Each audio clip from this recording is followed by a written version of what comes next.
station and space to ground. Welcome to Space to Ground. I'm Kayla France. This week, the orbiting laboratory welcomes a new visitor with lots of new supplies. Liftoff of Antares. On Saturday, the Northrop Grumman CRS-14 Cygnus spacecraft successfully launched from NASA's Wallops Flight Facility in Virginia. Carrying nearly 8,000 pounds of hardware and supplies, this mission marks the 14th flight of Cygnus as a commercial cargo provider to the International Space Station.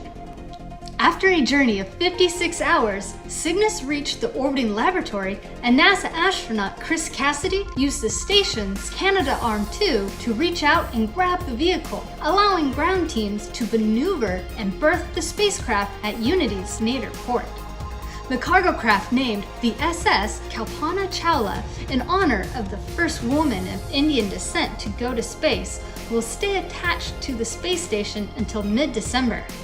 Meanwhile, at Baikonur, final preparations are underway for the next flight to the space station.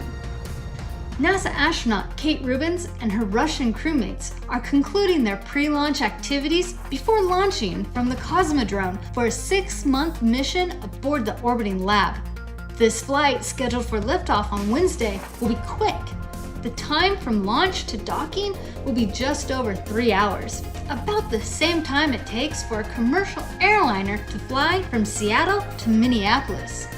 Be sure to tune in to NASA TV and the agency's website on October 14th and follow the flight. Space to ground. Also, we invite you to check out the latest edition of Houston, We Have a Podcast.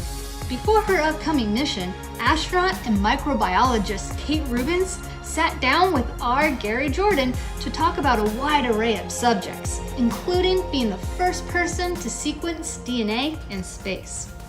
This week's question comes from Guy Etheridge, who wanted to know if a powerful speaker inside the ISS mounted to an inner wall, cranked up to 11, could create a measurable thrust against the ISS.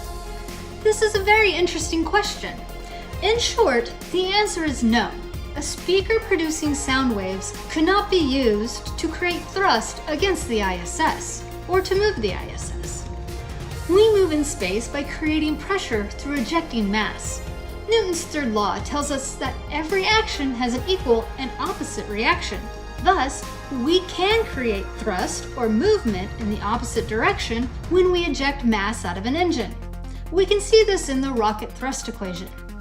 A sound wave can be referred to as a pressure wave because it consists of a repeating pattern of high pressure and low pressure regions moving through a medium.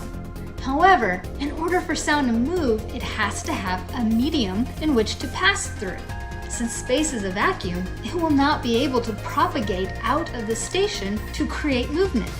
The sound from the speakers would produce vibrations throughout the whole of the ISS that our sensitive sensors would likely detect. But since mass is not being ejected from the ISS due to the pressure of the sound waves, it would not be able to create movement or measurable thrust.